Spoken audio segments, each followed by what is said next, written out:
Asul ang damo. Ako si Risa Singson Kaupeng. Magkape at pandasal muna tayo.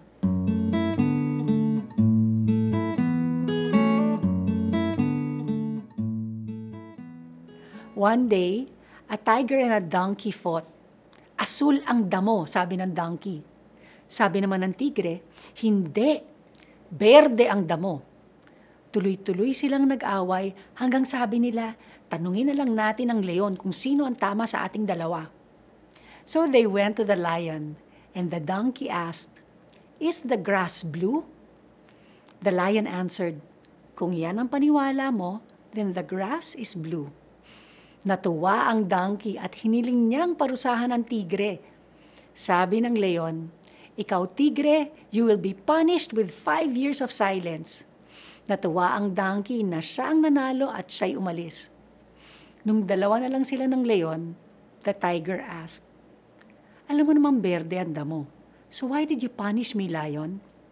Sabi ng leon, "Your punishment has nothing to do with the grass being blue or green.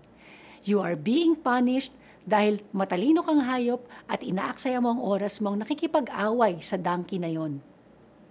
Ang moral lesson of the story ay, hindi natin kailangang patunayang palagi na tayo ay tama.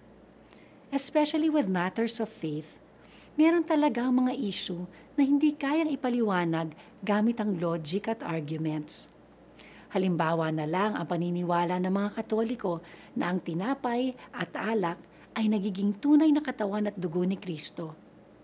The bottom line of why we believe in transubstantiation is because Jesus said it.